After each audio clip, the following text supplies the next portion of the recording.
Hi everyone, and thank you for tuning in. Today with me, I've got Jessie Patterson. Hi Jessie, how are I'm you? really well. How are you? Good, thank you. Good. Thank you so much for My joining us pleasure. today. My pleasure. My pleasure. So, Jessie, can you please introduce yourself to us and tell us about all the wonderful work that you do with Hmm. kids going through anxiety? Thanks. So I'm the director of Me You We Therapy, and I'm a family and couples therapist. And been the director of that business for coming up to 5 years. And in the last 2 years, I've also written a book of the same name, so Me You We Tribe. And it's a book based on, I wrote it initially for my son struggling with anxiety and transitions to school. And also that was around the time that their dad and I separated, and it was the struggles around that I wrote this book. Yeah. It's fantastic. Yeah. It really is it targeted towards a certain age group, or is the book available to a wide range or age range? So it's kind of pitched. It's for me when I do this for a job. So, but I was at that time still feeling a bit hopeless and helpless and out of skills. But it's skills that I've done within my parenting from when the kids were really little up until that they're the same strategies and things that I talk about in couples therapy. So it's kind of pitched, I guess, if you when you're reading it to the kids, probably 6 to 12 year olds. But I really want it to be a family book, that it's not reliant on the kids doing it for themselves because they need us so much to co-regulate with them. So it's kind of, their life skills that we'd want our kids to have them, to terms of Yes. how they have relationship skills, how they regulate their emotions, which I would hope that they'll have forever. So I guess it's kind of the book, and it's also an audio book, is kind of from 6 to 12, but outside of there you can still implement it. Yeah. Wonderful. Yeah. Sounds really great. Yeah. And I Thanks. guess that leads us into the next bit, which Yeah. is where people are going through separation and divorce. The Yep. question often arises, do I tell the kids? And if I do, how do I tell the kids? So, what's the best way? Oh, it's really tricky because I think it's quite family dependent and age dependent on the kids sometimes.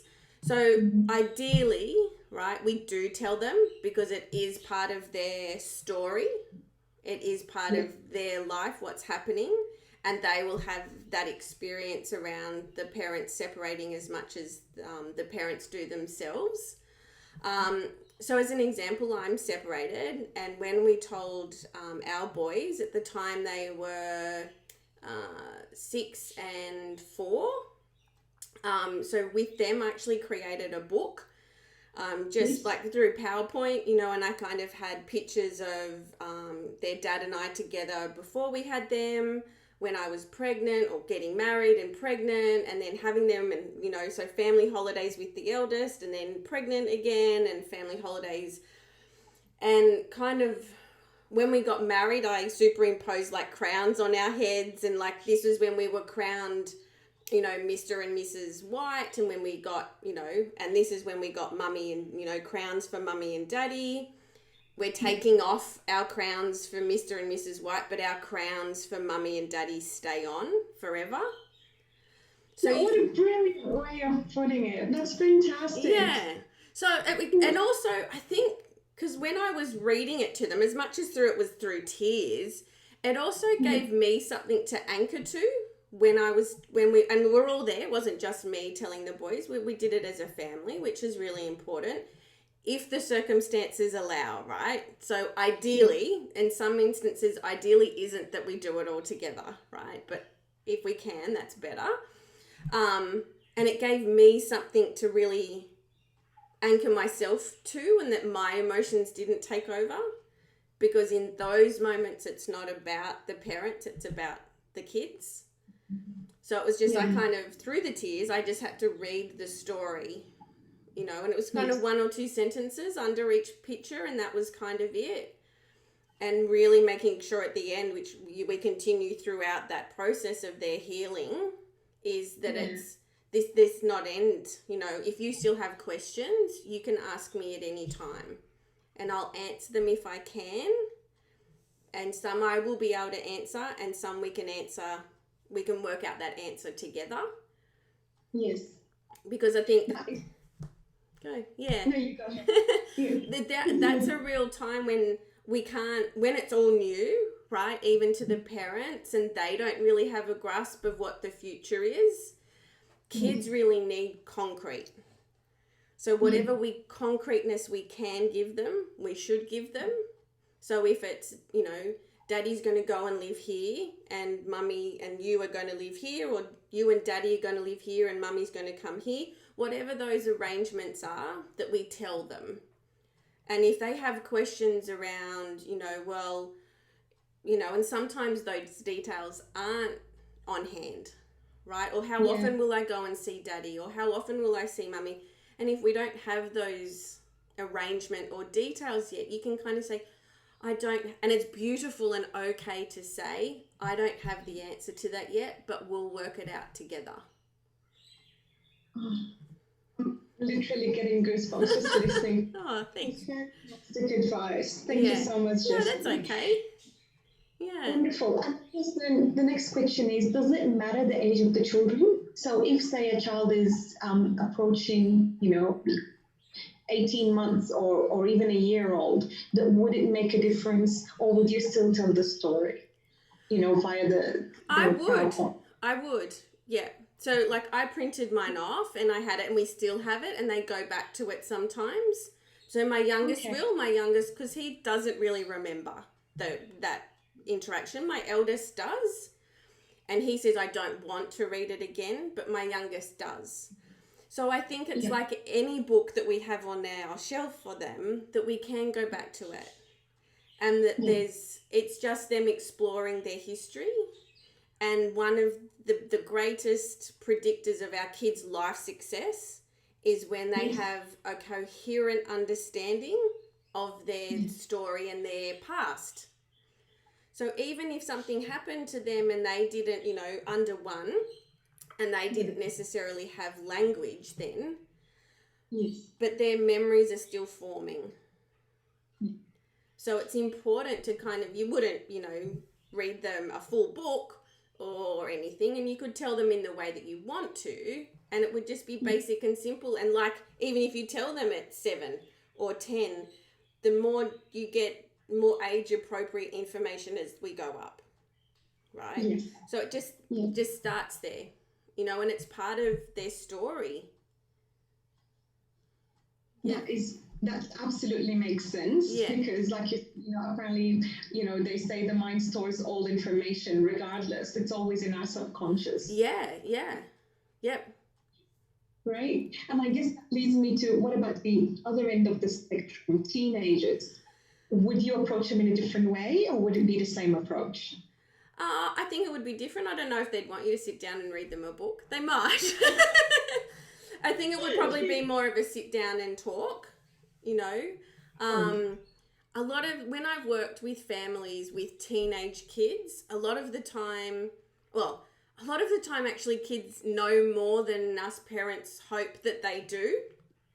So a lot of the times they actually already know, you know, and sometimes it's kind of either I'm sad and we're going to cry about it, or it's relief, like, okay, good, about time, you know, but they still want the concreteness. Okay, but what does this mean? What does that mean for where we're going to live? Do we have to sell? What school do I have to go to?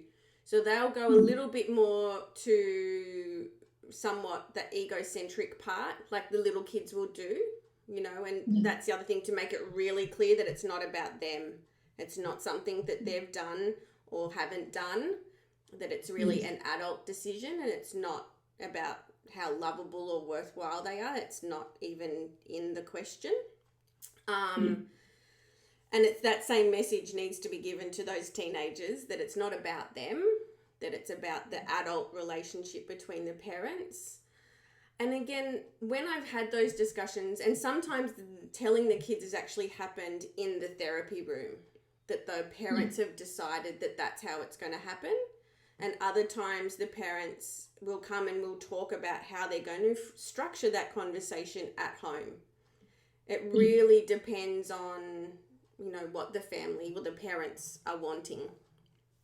But it's really about giving them anything concrete that we can.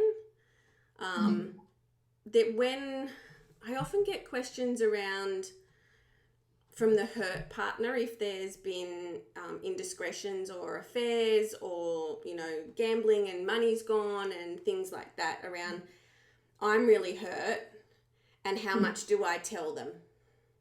Yeah. Because they can really be like, I want to tell them that mum or dad's cheated. I really want to tell them that that's why we're separating, because mum's done this or dad's done this, or, you know. And again, that's quite age dependent, you know. And also what's happening for the child, because again, sadly, a lot of the time kids already know, you know, true. Which is really hard, and that breaks people even more a lot of the time. Yes. But if there's, it's can be quite dependent on the older we get. Sometimes it's the level, but I think the clincher, the underlying part, we can tell them that there's been an affair and that's why. And we've gone and we've got support to see if we can overcome it. And we can't, right? Or there's been this other thing happened and we've gone and got help and we've chose to consciously uncouple. You know, and it's not that I hate them and I hate them and we're, you know, but when it's, we've really worked on it and it's not, it's, you know, we can't be respectful enough for this to continue. But the same message seems to need, well, the underlying part throughout the story that we need to be giving them is that we're never derogatory or belittling or mean about the partner, no matter how hurt we are. Yes. And that is crucial and very important, because kids can start taking sides, not because they want to take sides, but because they just, you know, feel more protective of one parent and are really angry on their behalf, or really, you know, just but then it can escalate from there if it's not resolved. Yes. Yeah. Yeah. And go ahead. Yes. You finished that, because my next question was going to be what happens after that, when at one stage you decide the kids need some follow-up with someone, a professional, because of the level of anxiety. I think the clincher in that question is their level of anxiety. So if it's the parents often come and go, I'm really concerned or I'm really worried about my child and how they're coping. And they can come in for one session and go, look, they're actually fine. It's more the parent's anxiety about it, and the parent, the one that needs the support around how do I do single parenting? How do I do that to the best of my ability for the best of my child? And then it can be, so sometimes there is some attachment disorder becoming visible or was already visible, you know, and it's going to go, absolutely, here we do need some support and some healing around what's happening and how we can give and support that child with anxiety, like strategies to work with their anxiety or their stress, or just, let's be honest, emotions in general, and to cope with how do I go from mums in this environment to being adaptive to being like this in dad's environment, and how do I navigate that? And I find with the younger kids, it's a lot around that emotional regulation, around, you know, I feel like I really miss mummy when I'm with daddy, and how do I cope with that? No, they're not the words they use, but, you know, or when I'm with mummy, I really miss daddy, and how do I cope with that? Yeah. The older we get, and I'm really, I love the teenage generation right now, or it's just the clients I'm getting, because they're utterly brilliant. The questions that they come, I'm like, mind blown, right? They're so insightful and deep and inquisitive about what's happening and why it's happening. You know, sometimes they'll come in, I know, how do I cope when I know dad's lying? What do I do to cope with that within myself Do I need to address him in any other way? What do I need to do? When mum's like this and mum's crying and sad because we're going to dad's, how do I support her and how do I cope with that? Because, and a lot of the time they're coming and going, I know this is not my job. It's not my job to worry about and fix mum's sadness. And it's not my job as their child to fix dad's lying. Yeah. But they still coming in with like, how do I cope with this within me? And I go, you guys are wonderful. Absolutely. Yeah. Yeah. Actually, I want to ask if the parents are being child focused and they can, help deal with their own emotions and then focus on what their children's needs are through that really difficult period. Are there worrying signs that they need to look out for? Things that once start happening, they need to, think about going the next step? Big ones are regressions. So if they've had a regression in language or toileting or sleeping habits, or eating, right? They're kind of really big ones that we can really anchor into and go, they're clear signs that we're not coping. Okay. But so are, I'm not a fan of this term, but challenging behaviours. If we suddenly start having more tantrums or our children are exhibiting big challenging feelings in, hitting or kicking or yelling or screaming, or they're also signs, right? Particularly even if it's been quite stable, they might have been like that before, but that's also an indication that help might have been needed before as well. And sometimes it's not massive, big interventions that we need to be putting in place. They're just small little tweaks in how we talk to them and the energy that we bring to our kids that can change things for them. It doesn't need to be that they need to come to therapy for years or that they need to bring I think the other big thing that I find is that parents feel if I go to therapy for parenting support or I take my child, I'm really saying that there's something wrong with my child or that I'm not a good enough parent. Oh, okay. And that breaks my heart because it's neither of those things. Yeah. I kind of think about therapy in the sense of going to the gym or enrolling them in a sport, right? We don't question that. We don't question looking after their physical health. Mine do swimming and jiu-jitsu, and I don't question that I enroll them in those sports that they're interested in and that we go at least once a week or, 3 times a week for jiu-jitsu. We don't question that. But suddenly we question going to a mind gym or an emotional heart gym, right? And it's like, why? Those things are going to get us through life just as much. Yes. And probably more so. So it's kind of like, I'd like to take that stigma. There's nothing wrong with your parenting.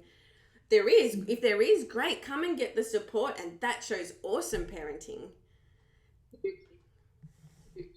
And because they're going through separation and divorce is actually second only to losing a loved one through someone's death.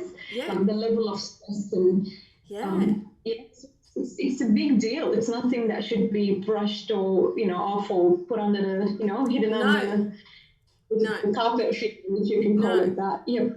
I've often heard a therapist kind of talks about childbirth and when we first become parents as our world kind of changes the axis that it tilts on. Mm-hmm. And I think separation is the same, right? Yes. We can talk about it like it's a bomb that's exploded our world, or we can turn it like the world is turned upside down, but it really does change the axis that that family is now spinning on. And what was normal for those kids up until this one discussion where it's like we're separating, and particularly if they've been in a family where it's been something that's been thrown around often in fights and their kids if they've overheard it, mum and dad threatening it but never following through, if it actually has come to the point where they're following through, extra sensitivity and that having a really clear, loving, respectful discussion is really important. Absolutely. Yeah.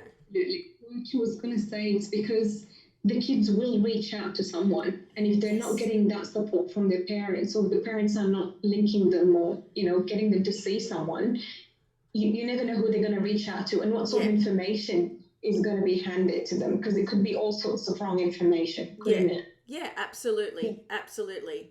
And there'll be those, like, even, we're amicable in my separation, but we still have those discussions. Well, I get discussions and questions from the boys to this day, and we're like almost 2 years on, still around, when will we get back together?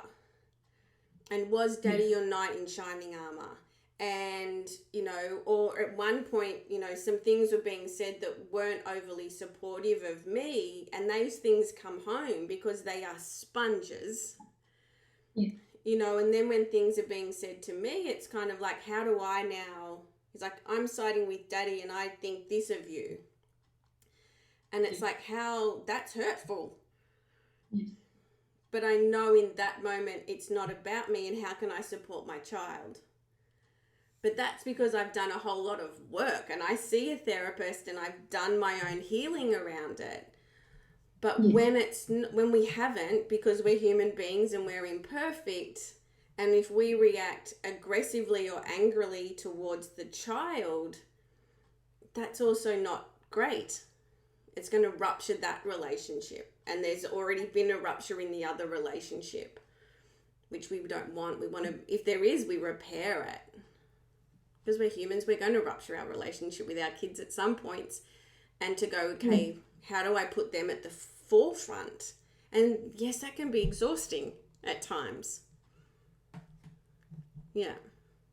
Good to hear that. It's good to know that it's not all smooth sailing, but that there is a light at the end of the tunnel, and that every single effort is worth it in the end. Yeah. I heard this great analogy one day, and it's a concept I use in my book actually, around if we actually had things like this, and if we think about our heartbeat line, right? When the heartbeat line's doing this, we're dead, right? Very alarming. If we want our life to be this, or our kids' emotions to be this, or our emotions to be this, we're dead. We want to be doing this, right? We want to be doing the up and down. It means we're alive. And as much as the bottom is hard, we're going to come back up. And so will they. And it's a matter of, in those moments when we and them are down the bottom, it's just, I'm going to allow this to happen because we're meant to be here. And for our kids, bringing glasses to that with, what skill are they missing to cope right now that I need to teach? Because they're lacking a skill, that's it. They're throwing a tantrum, depending on their age, because their brain is meant to. We find that hard because they're not happy and we want them happy. But that's about us, not about them. So it's like, what skill are you missing? Right? How can I see you? And we all need that. We all need to be seen. And then we will come back up and we'll do this. But that's brilliant because it means we're alive. Absolutely. And touching back on what you said at the start of the interview, we're teaching them crucial life skills as well. Yeah. Yeah. And that sometimes we can get stuck in, like, academically, what are we going to teach them and what they need to have to get really good jobs. But as I said before, the greatest predictor of their life success is when they have a coherent understanding of their life, but their parents have a coherent understanding of our lives. And that's going to give them life success, right? And now employers, I should say, are looking for their emotional intelligence above their academic intelligence. And it's like, how can I give you emotional literacy? How can I give you emotional regulation? Because that's what, when we're in that place and we're coherent, that's when we learn. Yes. And let's hope that, those relationship skills that we were teaching them in how we model and how we talk to them are going to stand them in better stead, right, for their future. Absolutely. Yeah. Absolutely. And the resilience as well that comes with it. Yeah. Yeah. Yeah. been absolutely amazing, Jessie. Thank you so much. My pleasure. It's been great. It's been absolutely fantastic. Good. And I hope we see you again, because I felt like all these questions were yeah. I just hope it. Yeah.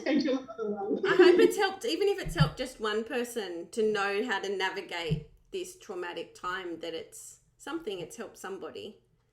Yeah. No, definitely. My pleasure. My pleasure. Thanks, Nadia. Bye. Yeah, bye.